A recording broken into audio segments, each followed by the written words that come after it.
Joining us today, I'm very pleased to welcome Bradley Rourke, President and CEO of Scottie Resources. Brad, welcome to the show. Oh, thank you. Nice to be here.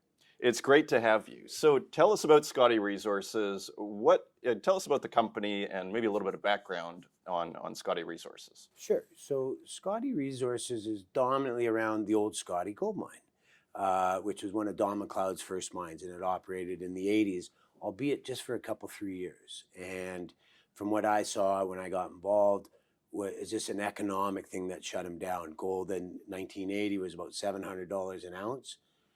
Don found a vein on surface at Scottie, started mining, but by the life of mine into early 84, gold went down to $300 an ounce, but he borrowed $20 million from the Royal Bank of Canada at 22% interest. But the mine was actually recovering 16.2 grams per ton with a 10-gram cutoff. But economics, because gold went down and he had that interest payment, that kind of, he just couldn't get out from under that weight. So I think it was a successful mine.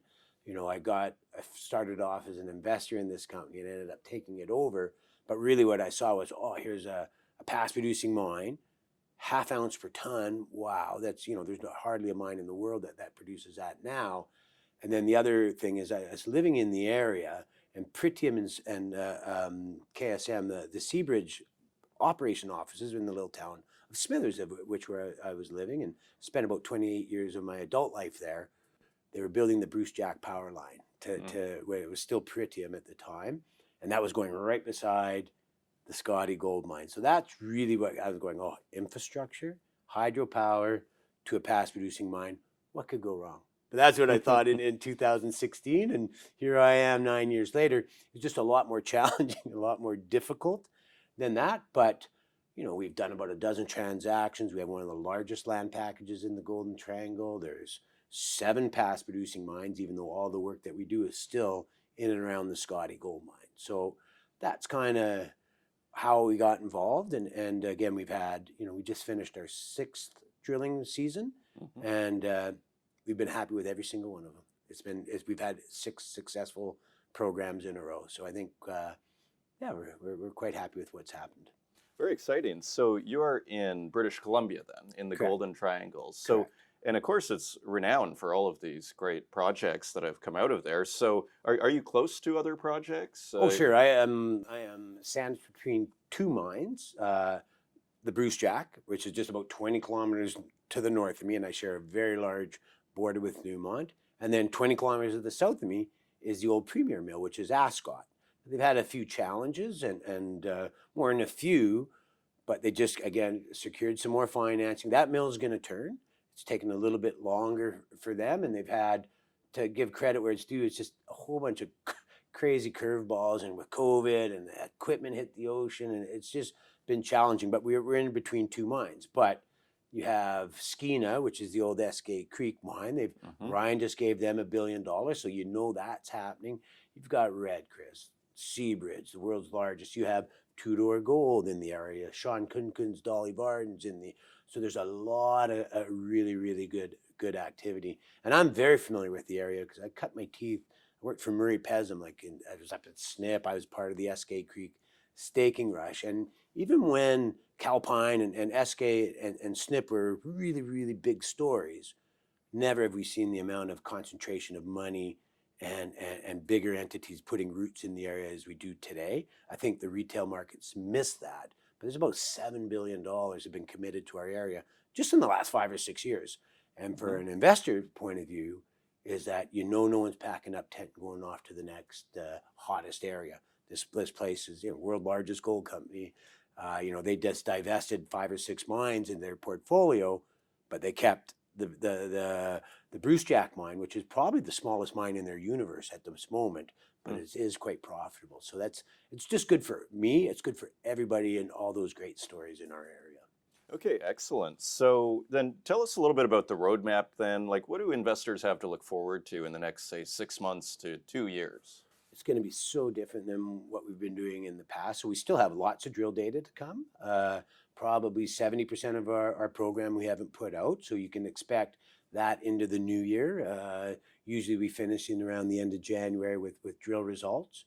we have our first MRE. So we're going to actually come out with a resource. We're hoping that that comes out right before PDAC, but I don't control that. That's an independent group. But I think, that's our expectations. And we're targeting a million ounces with that. And what's exciting about that is the grades are going to be great, knock on wood, but how little money we did it for. We did it for, it'll be about 55,000 meters of drilling to get that. And it's only going to include Blueberry and Scottie.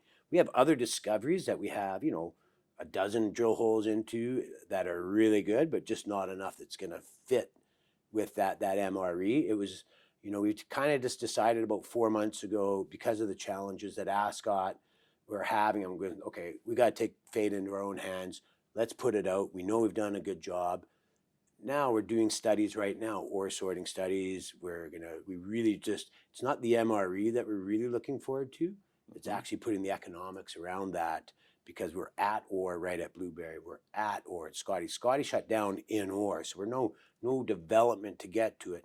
And because we have a mining permit, we think we can skip that whole EA process. So I think our path to turning rocks into dollar bills is, I can't tell you the exact time, and nor could anybody. And if they did, because they're dealing with the government, all I know is that nobody could do it quicker than us. Okay, excellent. And in 2 sentences, if you can, what is the takeaway for investors here? Well, we're here to create value for shareholders. We have a long track record. I'm no longer who's this guy, this new guy. I think it's easy to judge if we do what we say we're going to do. And really, if I said, go to investor, there's so many options, so many companies. There's no such thing as a bad mining story. We all got the best story. But, I think what people just need to, if you're just to take a breath and go, okay, if I want to be in gold and I want to come down to the junior exploration, really all an investor needs to answer for themselves, and I can't answer it for you, is what is the value of an ounce of gold in the ground? Now, not all ounces are valued the same, but when you look at what we have, we've done the metallurgy, it's going to be high grade, we have green power, we have roads, permits, everything. What is the answer to that question?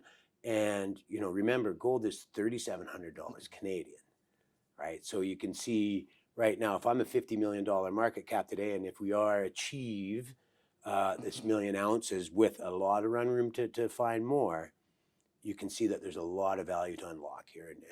So, all my investors are in from like 18 to 22 cents. I mean, Ross Beatty being at 18 at the cheapest, and I think Eric Sprott at the higher end at 22. And today I think you can buy my stock for 18 cents. So there's nobody in front of you. And so I think, we've got time that's against us. So if you're new coming into this stock, you're not waiting like the rest of us have. So that's a pretty good opportunity.